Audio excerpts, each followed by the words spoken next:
May 12, 1944. 9:15 in the morning. 886 American bombers lift off from airfields scattered across England, their formations stretching for miles across the overcast sky. 735 fighters rise to escort them. It is the largest single air operation the 8th Air Force has ever attempted. In the briefing rooms hours earlier, veteran crews had groaned when the curtain was pulled back to reveal the day's targets. They were heading for places most of them had never heard of. Leuna, Bohlen, Zeitz, Brooks. These names meant nothing to the young Americans, strapping into their B-17s and B-24s. But within months, these names would become synonymous with terror, with death, with the most dangerous missions of the entire air war. These were Germany's synthetic fuel plants, and on this spring morning, the Allies were about to strike at the single most vulnerable point in the entire Nazi war machine. Germany had a problem that shaped its entire military strategy from the moment Adolf Hitler came to power. The nation possessed vast reserves of coal but almost no petroleum. This geographic accident of geology had haunted German planners since the First World War, when the Royal Navy's blockade had strangled the Kaiser's war effort and contributed directly to Germany's defeat. Hitler understood this vulnerability intimately. When he became Chancellor in 1933, one of his first priorities was achieving fuel independence through the miracle of chemistry. German scientists had developed two revolutionary methods of transforming coal into liquid fuel. The first was the Burgius process, invented by Friedrich Burgius, who won the Nobel Prize in Chemistry in 1931 for his groundbreaking work. This process subjected crushed coal to extreme conditions, pressures between 200 and 700 atmospheres and temperatures ranging from 400 to 600 degrees Celsius, all in the presence of hydrogen gas. The chemical reaction produced high-octane aviation gasoline. The second method was the Fischer-Tropsch process, developed by Franz Fischer and Hans Tropsch at the Kaiser Wilhelm Institute for Coal Research in Mulheim. This technique first gasified coal at lower pressures, then converted the resulting synthesis gas into liquid hydrocarbons suitable for diesel engines and motor vehicles. Both processes were expensive and required massive industrial facilities. But they offered Germany something it desperately needed: independence from foreign oil that could be cut off by naval blockade or diplomatic pressure. In December 1933, the chemical conglomerate IG Farben signed its first agreement with the Nazi regime, committing to expand synthetic fuel production at its massive Leuna works in exchange for generous government price guarantees. The partnership between German industry and the Nazi state would transform the Reich's energy landscape. By October 1934, Berlin ordered the creation of Braubag, a new company dedicated specifically to distilling synthetic fuels from lignite, the brown coal abundant in central Germany. The 4-year plan, announced in 1936, accelerated construction further. The Reich was building an entirely new industry from scratch, one that would eventually employ hundreds of thousands of workers and consume billions of Reichsmarks in investment. By early 1944, 25 synthetic fuel plants were operating across Germany and its occupied territories. Together, they produced over 124,000 barrels of fuel per day. 12 of these were Burgius hydrogenation plants, which remained the only domestic source of aviation gasoline for the Luftwaffe. 9 were Fischer-Tropsch facilities producing motor fuel for tanks, trucks, and transport vehicles. The plants clustered predictably near their raw material sources, in the Ruhr industrial region, in central Germany around Merseburg and Leipzig, in Upper Silesia near the Polish border, on the Baltic coast near Stettin, and in occupied Czechoslovakia. Their geographic concentration near coal deposits made them identifiable targets. The crown jewel of this synthetic empire was the Leuna works near the town of Merseburg in central Germany. Leuna was not merely a factory, but an industrial city unto itself. The complex stretched 3.5 kilometers long and approximately 1.3 kilometers wide. It contained 250 separate buildings connected by a maze of pipes, electrical conduits, and rail lines. 35,000 workers labored within its boundaries, including approximately 10,000 forced laborers brought from concentration camps across occupied Europe to perform the most dangerous work. Leuna alone produced more than 620,000 tons of fuel per year, roughly 11% of Germany's total synthetic output, and 1/3 of its nitrogen for explosives manufacturing. But its most critical product was aviation gasoline. Every drop of fuel that kept the Luftwaffe flying came from Bergius hydrogenation plants like Leuna. There was no alternative source. Field Marshal Erhard Milch, Germany's air armaments chief and deputy to Hermann Göring, recognized this critical vulnerability a full year before the Allies exploited it. In the summer of 1943, he delivered a stark warning to his colleagues in the German High Command. "The hydrogenation plants are our most vulnerable spots," Milch declared bluntly. "With them stands and falls our entire ability to wage war." His warning could not have been clearer, but it went unheeded. No significant additional defences were deployed. The plants continued operating at full capacity. The Allied bombers did not come. Germany used the precious time to build more fighters, train more pilots, and stockpile ammunition. All of this preparation would soon prove worthless. The decision to attack Germany's oil production was not inevitable. It emerged from one of the most consequential and contentious strategic debates of the entire air war. Throughout the winter and spring of 1944, three competing visions clashed as Allied commanders prepared for the invasion of France. Air Chief Marshal Arthur Tedder served as General Dwight Eisenhower's Deputy Supreme Commander. He championed what became known as the Transportation Plan. Tedder wanted to concentrate Allied bombers against French and Belgian railway marshalling yards, systematically destroying the rail network that would carry German reinforcements to the Normandy battlefield once the invasion began. His scientific advisor, Professor Solly Zuckerman, had published a detailed planning paper in January 1944, proposing attacks on 72 specific rail targets. Tedder remained deeply skeptical about attacking oil facilities, expressing doubt about the real vulnerability of synthetic plants, where the enemy had presumably taken immense precautions against air attack. Air Chief Marshal Arthur Harris commanded Royal Air Force Bomber Command, and he opposed both transportation and oil targeting with equal vehemence. Harris preferred continuing his area bombing campaign against German cities, believing firmly that destroying urban industrial centers would break civilian morale and eventually force Germany's unconditional surrender. He dismissed selective targeting of specific industrial systems as panacea thinking, the naive belief that destroying any single target category could win the war by itself. Harris wanted to burn Germany's cities, not pick apart individual factories. Lieutenant General Karl Spaatz commanded all United States strategic air forces in Europe, and he had developed a fundamentally different vision. Spaatz had become convinced through careful analysis that Germany's fuel production represented the key to Allied victory. On March 5, 1944, he presented his plan for completion of the combined bomber offensive, proposing systematic destruction of 14 synthetic fuel plants and 13 petroleum refineries.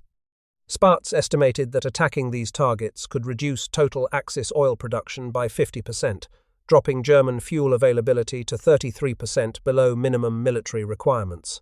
Spaatz's argument possessed an elegant strategic logic that distinguished it from competing proposals. He told Allied leaders that the Germans would certainly defend their oil production to the last fighter plane.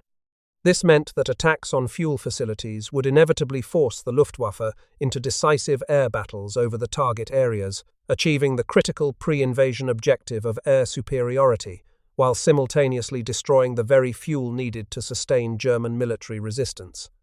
It was a strategy designed to accomplish two vital objectives with a single campaign. On March 25, 1944, Eisenhower made his decision. He chose the transportation plan as the primary bombing effort, overruling Spaatz's vigorous protests. Eisenhower needed guaranteed results before D-Day, and he believed attacking rail yards offered more certain returns than striking synthetic fuel plants, whose true vulnerability remained uncertain.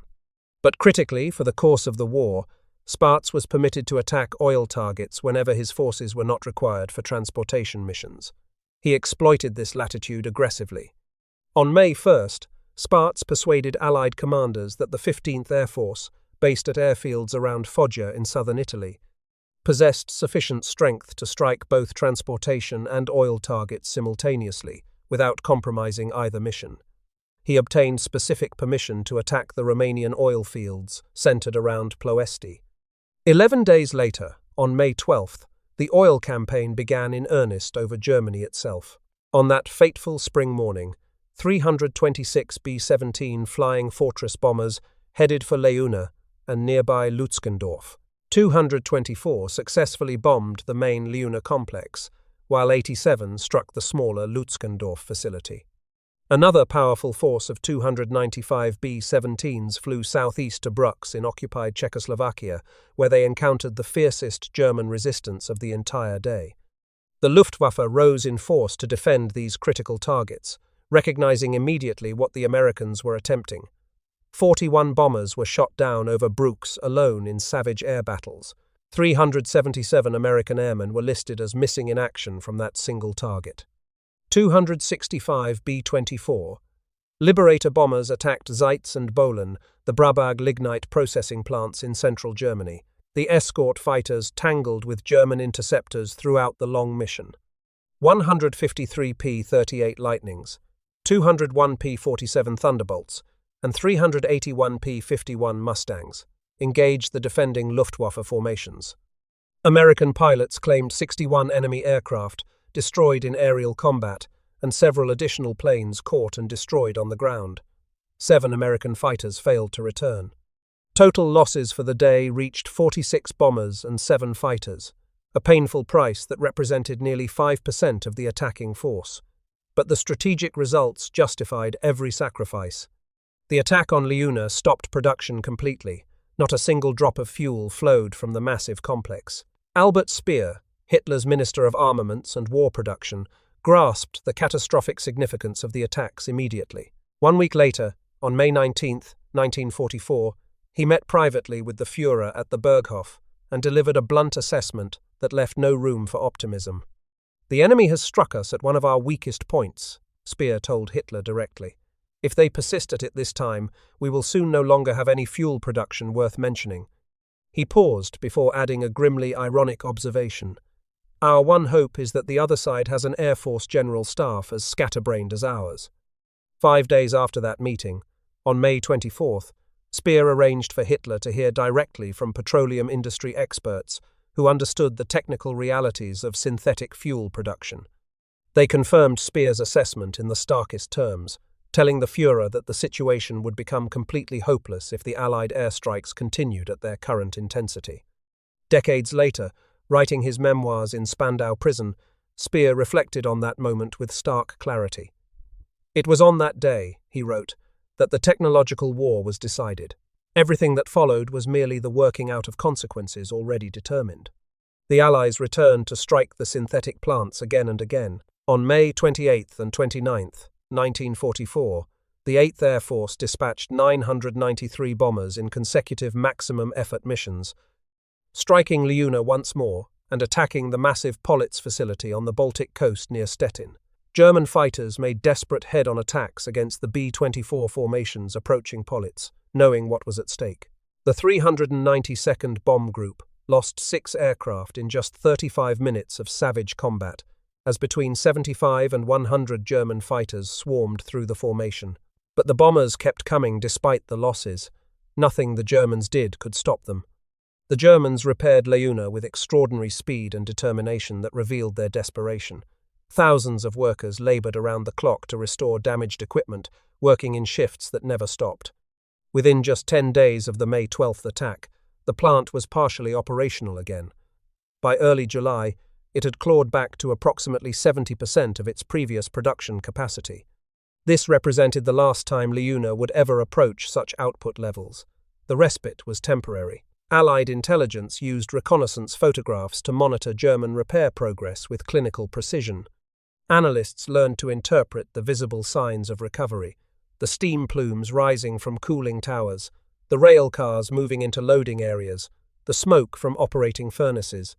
They timed subsequent attacks to coincide with production resumption, creating a devastating cycle of destruction and repair that exhausted German resources. The workers themselves captured their hopelessness in a bitter saying that spread through the labor force. "Today we have finished rebuilding the plants," they said, "and tomorrow the bombers will come again." Leuna was attacked 22 times between May 12, 1944, and April 5, 1945. 20 of those devastating raids came from the 8th Air Force flying from bases in England. 2 came from Royal Air Force Bomber Command, flying at night with Pathfinder marking.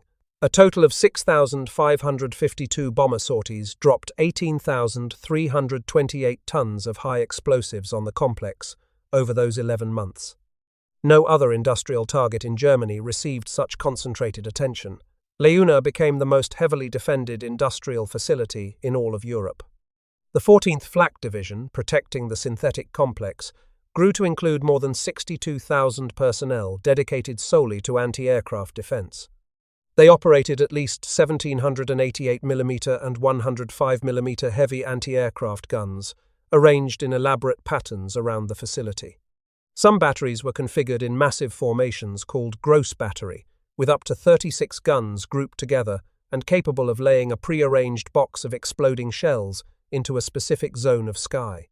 With all guns firing simultaneously in a coordinated barrage, the Germans could put nearly 30,000 rounds per minute into the air over Leuna. Smoke generators positioned around the complex created artificial fog banks to obscure the target from bombardiers attempting to aim visually. Elaborate decoy sites were constructed in fields nearby, designed to draw bombs away from the actual facilities. Every defensive measure German ingenuity could devise was deployed to protect this vital installation. None of it proved sufficient to save German fuel production. Despite all these extraordinary German defensive efforts, Leuna averaged only 9% of its rated production capacity from mid-1944 through the end of the war. The desperate pattern repeated itself at synthetic fuel facilities across Germany's shrinking industrial heartland. Politz, on the Baltic coast, received 14 major attacks from both American and British bombers. On the night of January 13th to 14th, 1945, 218 Royal Air Force Lancaster heavy bombers and 7 Mosquito Pathfinder aircraft reduced the facility to a shambles in a devastating nocturnal raid. A follow-up attack in February involving approximately 1,000 bombers from combined American and British forces virtually obliterated the entire site, leaving twisted wreckage where Germany's second-largest synthetic fuel complex had stood. Blechhammer in Upper Silesia endured repeated attacks from the 15th Air Force, flying long missions from bases around Foggia in southern Italy. The 15th dropped 7,082 tons of bombs on Blechhammer's 2 adjacent plants over the course of the campaign. More than a dozen slave labor camps dotted the industrial area, holding up to 50,000 prisoners in total. The largest of these camps operated as a satellite of Auschwitz, providing workers for the endless repair efforts. Production dropped to barely 20% of June 1944 levels by February 1945. The production statistics tell the story of Germany's industrial collapse with brutal mathematical clarity. In April 1944, German synthetic plants produced 175,000 metric tons of aviation gasoline. This was the peak, the high watermark of German fuel production before the storm descended. By July, production had collapsed to just 30,000 tons, barely 17% of peak output. In September 1944, aviation gasoline production dropped to just 5,000 tons. This represented a catastrophic 3% of what German industry had produced only 5 months earlier. By February 1945, production had dwindled to approximately 1,000 tons. Within weeks, it would reach zero. The loss of Romania compounded the catastrophe beyond any German ability to compensate. The oil fields centered around Ploesti had provided Germany with roughly 25% of its total petroleum supply, approximately 7 million barrels in the first half of 1944 alone. Beginning in April 1944, the 15th Air Force launched a systematic campaign against these vital fields, flying 24 major missions through August. More than 5,600 bomber sorties dropped approximately 14,000 tons of bombs on Ploesti and its surrounding refineries, in what became one of the most costly campaigns of the air war. On August 23, 1944, Romania overthrew its pro-German government in a sudden coup. Within days, Soviet forces captured the Ploesti oil fields. Romania immediately switched sides and declared war on its former German ally. With this single blow, Germany lost its only significant source of natural petroleum. Combined with the ongoing destruction of the synthetic plants, the Reich's fuel position had become mathematically hopeless.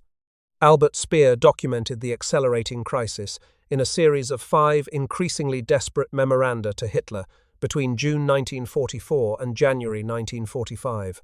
In his June report, he wrote that the enemy had succeeded in increasing aviation gasoline losses up to 90% of total capacity. He noted that only through speedy recovery of damaged plants had it been possible to regain even partly the terrible losses the Reich was sustaining.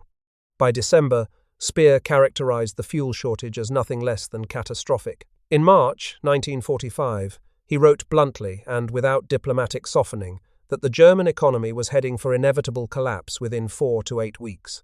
The Germans tried everything to save their fuel industry. In June 1944, immediately after recognizing the scale of the threat, Speer appointed one of his most capable subordinates to lead the emergency response.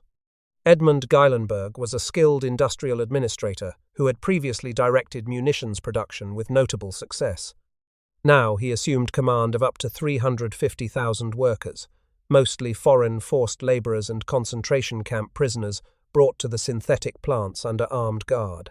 He requisitioned 7,000 engineers released from military service specifically for repair duties.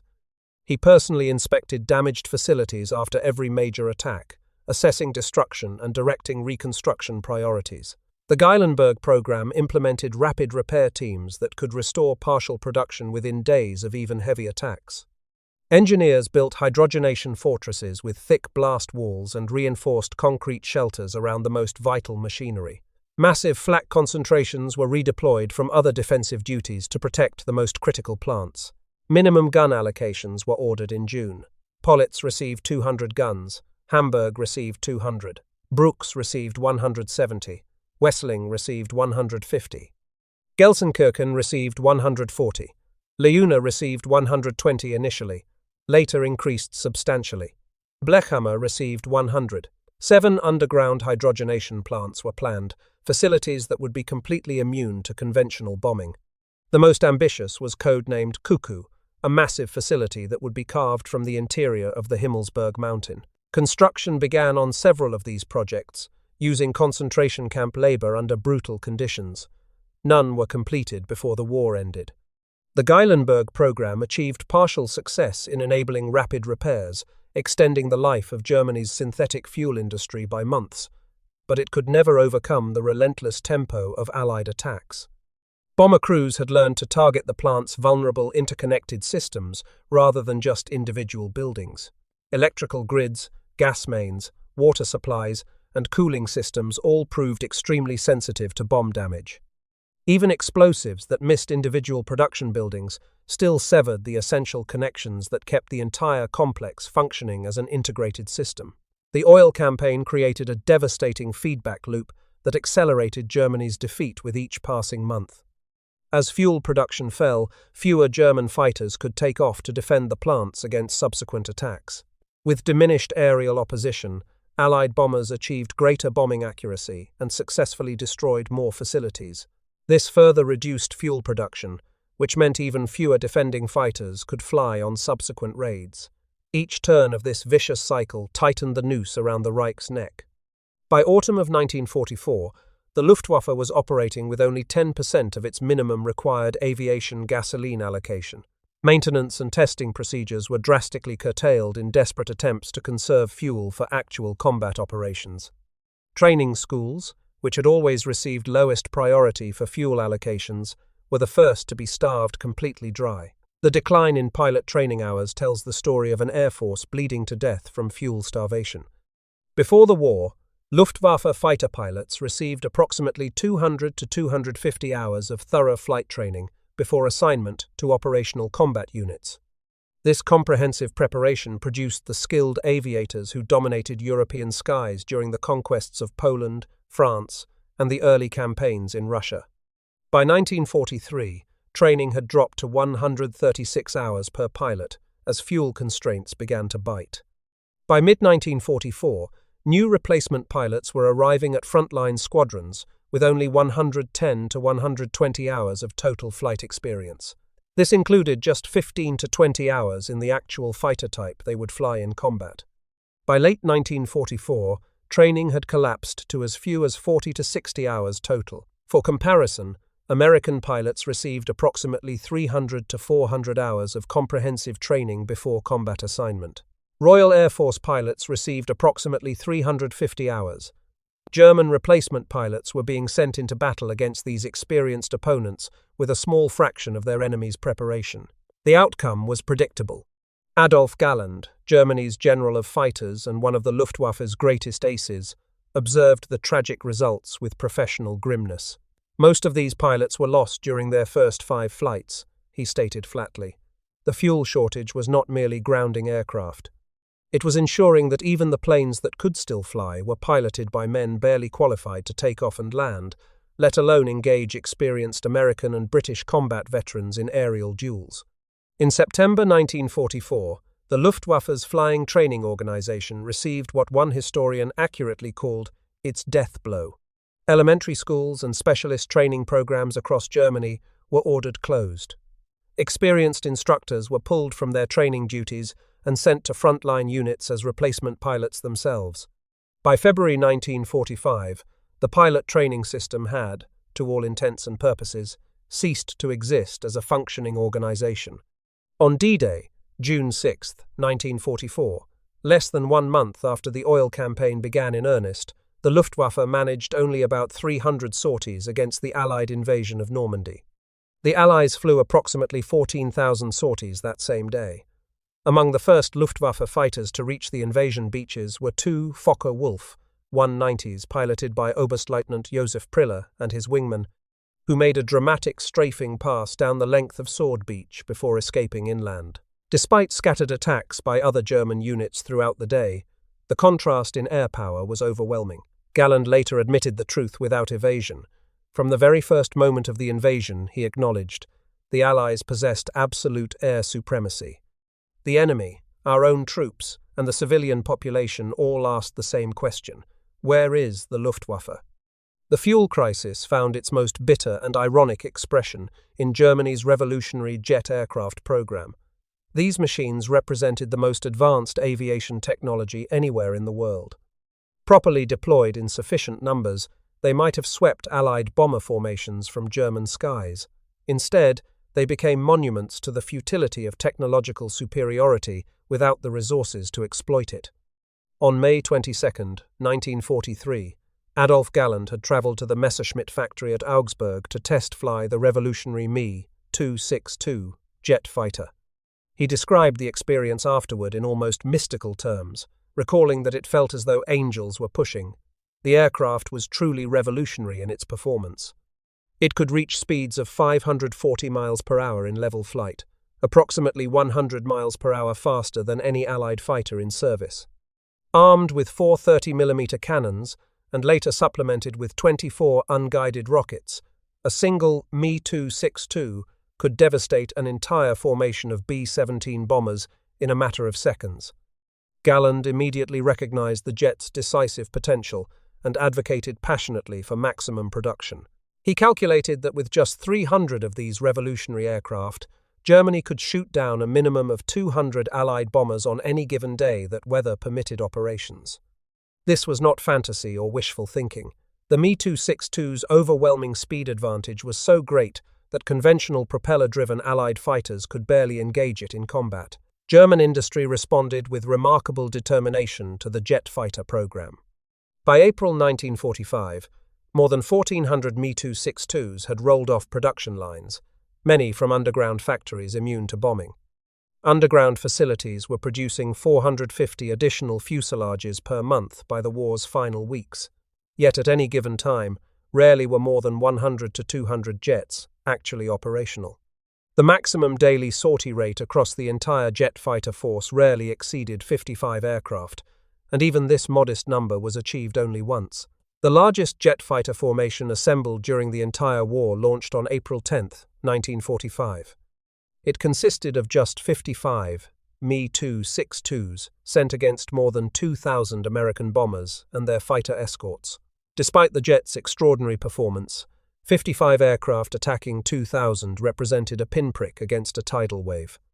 The jets sat on runways across Germany, magnificently engineered aircraft waiting for fuel that never arrived. Multiple credible sources, including pilot memoirs, official unit records, and photographic evidence, confirm that Me-262s were routinely towed to runway positions by draft horses, cows, and oxen during the war's final months. These images of the world's most advanced combat aircraft being moved by beasts of burden became among the most symbolic of the entire conflict. A standing order directed that jets be towed rather than taxi under their own power, both to conserve precious fuel and to save engine hours on the unreliable Junkers Jumo engines, which required complete overhaul after only 10 to 25 hours of operation. In February 1945, Galland formed Jagdverband 44 at Brandenburg-Brest airfield, assembling what became arguably the most elite fighter squadron ever created in aviation history. Its roster read like a roll call of Germany's greatest aces. Heinz Bahr brought over 200 aerial victories to the unit. Gerhard Barkhorn contributed 301 victories, making him the second highest-scoring fighter pilot in all of history. Johannes Steinhoff added 176 victories earned across years of combat. Combined, the pilots of this single small unit had claimed more than 1,000 enemy aircraft destroyed in aerial combat.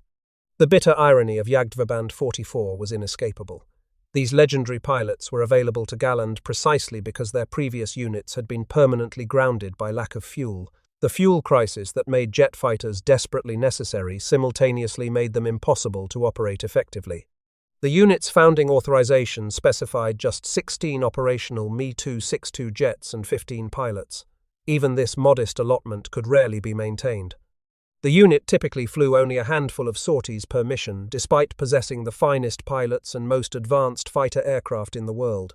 On April 18, 1945, Johannes Steinhoff's Me-262 struck accumulated debris on the runway during takeoff at Munich-Riem airfield. The aircraft veered, caught fire, and exploded in flames with Steinhoff trapped in the cockpit. A fellow pilot who witnessed the accident recalled that in a matter of seconds, Steinhoff had turned into a human torch. Incredibly, despite burns covering much of his body, he survived. He required some 70 reconstructive surgeries over many years. He eventually recovered to become a 4-star general in the post-war West German Air Force and later served as chairman of the NATO Military Committee, the alliance's senior military position. Galland himself flew his final combat mission on April 26, 1945. He led 6 Me-262s against a formation of B-26 Marauder medium bombers. Hit first by defensive gunfire from the bombers and then attacked by a diving P-47 Thunderbolt, his jet suffered shattered instruments and damage to both engines. He barely managed to crash land with a painful knee injury. The war's most prominent advocate for jet fighters ended his combat career struggling to escape a crippled aircraft. The Arado R-234 Blitz, the world's first operational jet bomber and reconnaissance aircraft, suffered the identical fate as the Me-262 fighter.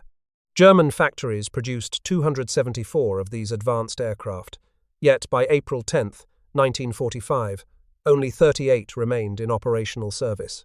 Contemporary accounts noted that most of the jets simply sat on airfields across Germany awaiting fuel shipments that never arrived. After conducting attacks against the Remagen Bridge for 10 days in March, bomber operations had virtually ceased within 2 more weeks due to complete fuel exhaustion. Germany achieved record aircraft production during 1944, manufacturing nearly 40,000 aircraft of all types. This extraordinary industrial accomplishment, achieved despite relentless Allied bombing, represented the peak of German wartime manufacturing. Yet this production triumph was rendered completely meaningless by the fuel situation. More than 1,400 Me-262 jets built, rarely more than 100 operational at any time. 274 R-234s manufactured, 38 in service at war's end. Germany spent the equivalent of 40% of its entire military expenditure on aircraft production between 1942 and 1944. The Reich could neither fuel these aircraft nor provide adequately trained pilots to fly them. For the American bomber crews who flew the oil missions, targets like Merseburg and Leuna became synonyms for terror. When briefing officers drew back the curtain to reveal the day's assignment, veteran crews responded with what multiple accounts from different bomb groups describe as a deathly moan or groan. New replacement crews quickly learned to read the faces of experienced men. Oil targets were the most feared assignments of the entire strategic air war. Lieutenant Ted Abbott, a B-17 co-pilot with the 384th Bomb Group, flew his first combat mission on July 29, 1944. He remembered the briefing vividly decades later. After a few words, the briefing officer drew the curtain covering the target map, and immediately there was a deathly moan from all the experienced personnel. Abbott confessed that upon hearing that sound from veterans, he did not think he would live long enough even to get out the door of the briefing room. Missions from bases in England to targets around Merseburg covered more than 500 miles each direction, requiring approximately 8 to 10 hours of total flight time in unpressurized aircraft. Crews flew at extreme altitudes of 24,000 to 27,000 feet, where temperatures outside the aircraft dropped to -50 or 60 degrees Fahrenheit. Wake-up calls came between 2 and 3 in the morning. Breakfast before maximum effort missions was ominously generous, featuring ham, bacon, sausage, and fresh eggs. Veterans understood that such unusual abundance at the mess hall meant a dangerous mission lay ahead. B-17 co-pilot Alan Cook described the flak defences over Leuna on October 7, 1944 in terms that capture the bomber crew's experience. "When I describe the flak over Leuna as a cloud," he wrote, "I do not mean just a wall of smoke rising before us. It was a box, filling the length, width and depth of our entire route from initial point to the bomb's away point. There was no path around it, or through gaps in the coverage." Cook's B-17 lost 2 engines to flak damage but managed to limp across Germany and reach an emergency Royal Air Force advance airfield in liberated Holland. The aircraft was assessed as a complete structural write-off, fit only for salvage. Tom Landry, who would later achieve fame as the legendary coach of the Dallas Cowboys professional football team, was a 20-year-old B-17 co-pilot during the oil campaign. Decades later, he still recalled the missions over Merseburg with painful clarity. He said he could still picture the angry black cloud of exploding flak shells completely filling the sky directly ahead as they approached their target. He remembered with precision the helpless sinking fear he felt as they followed their squadron leader directly into the heart of that deadly cloud, unable to turn away or take evasive action without abandoning the bomb run. The bloodiest single day of the entire oil campaign was November 2, 1944. The 8th Air Force dispatched 638 B-17 bombers, escorted by more than 600 fighters against Leuna, which had once again been partially restored to production. An estimated 500 Luftwaffe fighters, including Me-262 jets, rose to challenge the raid in what became one of the largest air battles of the war. 38 B-17s were shot down and completely destroyed. An additional 481 bombers suffered battle damage, representing more than 70% of the entire attacking force hit by flak or fighters. Approximately 400 American airmen failed to return from the mission. The loss rate exceeded 5.5% of attacking aircraft. That terrible mission produced one of the war's most extraordinary individual acts of courage. Second Lieutenant Robert Femoyer served as navigator aboard a B-17 of the 447th Bomb Group. During the bomb run over Leuna, 3 separate flak bursts struck his aircraft, and shrapnel severely wounded Femoyer in both his side and back. Bleeding heavily from multiple wounds and in excruciating pain, Femoyer refused morphine injections offered by his crewmates. He knew the painkiller would cloud his thinking, and the damaged bomber desperately needed his navigational skills to reach safety. Propped up on the blood-soaked floor of the aircraft with his charts spread before him, Femoyer navigated the lone, crippled B-17 for 2.5 hours, guiding it around known flak concentrations on the long route home. He agreed to accept sedation only after they finally crossed the English Channel to safety. He died shortly after being carried from the aircraft upon landing. He was 23 years old. He received the Medal of Honor posthumously. The catastrophic fuel shortage shaped every major ground engagement of the war's final year in ways that determined tactical and strategic outcomes. The Battle of the Bulge, Germany's Great Ardennes offensive launched in December 1944, was fundamentally predicated on capturing Allied fuel supplies because the Wehrmacht lacked sufficient fuel of its own to reach its objectives. German planners began the offensive with only enough fuel reserves for approximately 6 days of sustained combat operations. The massive Tiger II heavy tank consumed 2 American gallons of fuel for every single mile it traveled. German logisticians calculated they possessed fuel for only 1/3 to 1/2 the distance to their ultimate objective of capturing the vital port city of Antwerp. Kampfgruppe Peiper, the lead armoured spearhead of the offensive commanded by Standartenführer Joachim Peiper, consisted of 4,800 men and approximately 800 vehicles, including the heaviest tanks in the German inventory. Peiper knew before crossing the starting line that his force lacked sufficient fuel to reach even the Meuse River, the first major geographic objective. At the Belgian town of Bullingen on December 17th, Peiper's column seized a small American fuel depot and halted operations while every vehicle refueled from captured stocks. By Christmas Eve, at the village of La Glaise, Peiper was forced to abandon his remaining tanks and armoured vehicles. They had run completely dry, with no prospect of resupply. Peiper and his surviving men retreated westward on foot through the frozen Ardennes forests. By Christmas Day, German armoured units across the entire offensive front were immobilized or running on fumes. On the Eastern Front in early 1945, the fuel shortage produced equally catastrophic results for German forces. The United States Strategic Bombing Survey reported after the war that German armoured forces massed near the Vistula River were immobilized for lack of gasoline and subsequently overrun by advancing Soviet forces. Hitler diverted the elite 6th SS Panzer Army more than 500 miles south toward Hungary, rather than employing it against the main Soviet thrust toward Berlin. The destruction of Germany's synthetic oil plants made it absolutely essential to defend the remaining Hungarian oil fields, the Reich's last significant petroleum source. General Spaatz observed accurately that much of the Soviet advance in the war's final months had been due directly to the immobility conferred on German ground forces by Allied attacks on oil production. The oil campaign exacted a terrible human price from the young men who flew the bombing missions. The 8th Air Force alone lost more than 1,200 airmen killed or missing over the Leuna complex. Total aircrew casualties across all oil missions numbered in the many thousands, part of the 8th Air Force's overall toll of 26,000 dead during the European Air War. This figure exceeded the total combat deaths suffered by the entire United States Marine Corps across all campaigns in the Pacific Theater. Despite the enormous sacrifice, bombing accuracy over oil targets remained frustratingly poor due to the combination of German defenses and persistent European weather. On average, across all missions, 87% of bombs fell outside the factory perimeter entirely.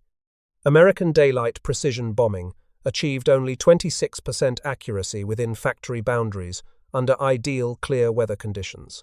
Under partly instrumental conditions with partial cloud cover, accuracy dropped to 12%. Under full instrument conditions, using only radar guidance, which applied to approximately 80% of all missions due to persistent cloud cover over central Germany, accuracy fell to just 5%.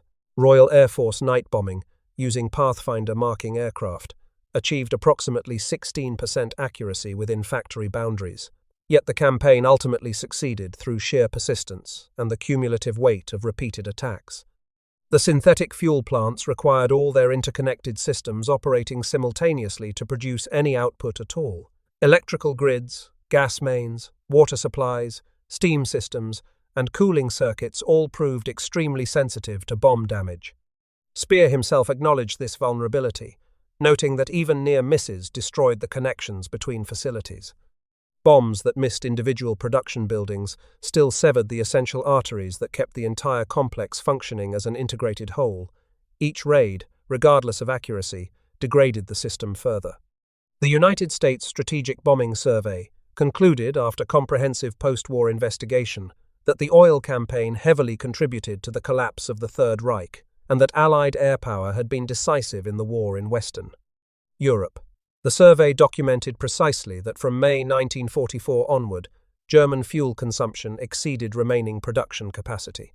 Reserves were systematically drained with no possibility of replenishment until the German war machine ground to its final halt. Across the entire campaign, Allied air forces flew 654 major missions against oil targets. They dropped more than 208,000 tons of bombs on refineries and synthetic fuel plants. The 8th Air Force conducted 233 attacks, dropping 66,000 tons of ordnance. The 15th Air Force flew 221 missions, delivering 48,000 tons. Royal Air Force Bomber Command contributed 93,000 tons across 200 separate raids, more total tonnage than either American Air Force delivered individually. German aviation gasoline production fell from 175,000 tons in April 1944 to effectively zero by March 1945. This represented a collapse of 97% in less than 12 months of sustained attack. Albert Speer acknowledged after the war's end that the oil campaign represented the most effective Allied bombing strategy of the conflict. Adolf Galland named it the most important of the combined factors which brought about the complete collapse of Germany's military resistance. Hermann Göring, head of the Luftwaffe and second most powerful man in the Nazi hierarchy, described the oil attacks simply and accurately as the utmost in deadliness. The enduring image of Germany's jet fighter program captures the essence of the entire strategic situation. The world's most advanced combat aircraft, capable of 540 miles per hour, armed with cannons and rockets that could destroy heavy bombers in single passes, being towed to their runways by oxen and draft horses. It was a scene that would not have looked out of place in the campaigns of antiquity. Technological revolution rendered impotent by industrial collapse. Germany's defeat was not ultimately a failure of science or engineering. German researchers developed jet aircraft a full generation ahead of their time. German factories driven into underground facilities achieved record production figures even under constant bombardment. German repair crews rebuilt shattered synthetic plants in mere days with remarkable determination. But fuel represented the foundation upon which all modern military power necessarily rested. Without adequate fuel supplies, the most advanced weapons ever devised became expensive monuments to futility.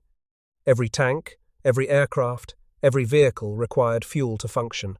Chemistry and physics offered no alternatives.